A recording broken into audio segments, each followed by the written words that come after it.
Pardon?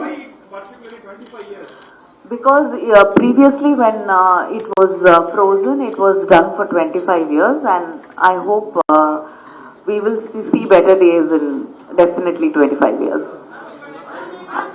Yeah. என்னங்க எல்லாரும் வந்திருந்தாங்க.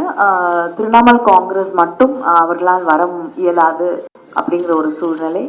அதை தாண்டி அங்க ஆந்திரால இருந்து திரு ஜெகன்மோகன் ரெட்டி அவர்களுடைய கட்சியிலிருந்து வருவதாக இருந்தது. ஆனால்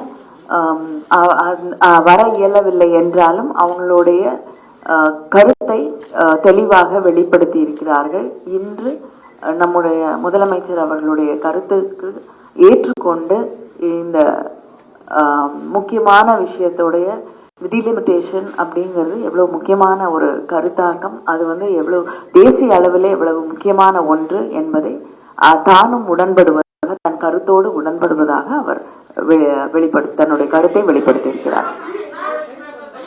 என்னங்க நான் சொல்லலைங்க, அவங்களே சொல்லியிருக்காங்க. இன்னைக்கு அவங்க பிரதமருக்கு ஒரு கடிதம் எழுதியிருக்கிறாங்க. அதுல மிக தெளிவாக அவங்களுடைய ஸ்டாண்ட் நம்மளுடைய முதலமைச்சர் எடுத்திருக்கக்கூடிய இந்த டீலிமிட்டேஷன் விஷயத்தை ஏற்றுக்கொள்ளக்கூடிய ஒன்றாக இருந்திருக்கிறது.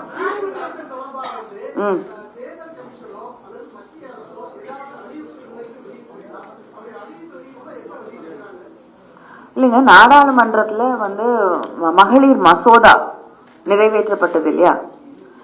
அது நிறைவேற்றப்பட்ட போது தெளிவாக டீலிமிட்டேஷனுக்கு அப்புறம் தான் அது நடைமுறைக்கு வரும் என்று தெளிவாக சொல்லியிருக்கிறார்கள். அப்படின்னா எல்லாத்தையும் தாண்டியதுதான் நாடாளுமன்ற அவையிலே ஒரு மசோதா நிறைவேற்றப்படுவது என்பதுதான், அதுதான் highest house in democracy. So அங்க நீங்க விரைவில் டீலிமிட்டேஷன் நடக்கும். அதற்கு பிறகு 33% இடஒதுக்கீடு பெண்களுக்காக தரப்படும் என்று இன்னைக்கு இருக்கக்கூடிய ஒன்றிய அரசாங்கம் தெரிவித்திருக்கிறது. அதன் அடிப்படையில் அதுக்கப்புறம் சமீபத்தில் உள்துறை அமைச்சர் இங்கே சென்னை தமிழ்நாட்டிற்கு வந்த பொழுது அவர் தமிழ்நாடு பாதிக்கப்படாது, ப்ரோராட்டா பேசிஸ்ல பாதிக்கப்படாமல் டீலிமிட்டேஷன் செய்யப்படும் அவரும் தெரிவிச்சிருக்காரு. ஸோ இதை தாண்டி வேற என்ன வேணும் உங்களுக்கு?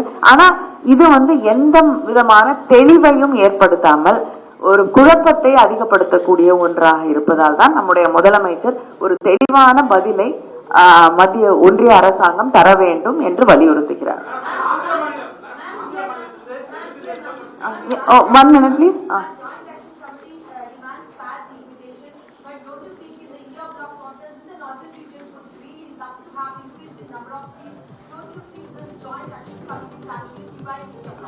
No, we are not dividing, because asking for our rights is not going against anybody else. When I ask for my rights, I am not talking against you. We are here to protect your rights also. But in the name of unfairness, we cannot let some people suffer, and we cannot make it become better for others. So we want a fair delimitation done.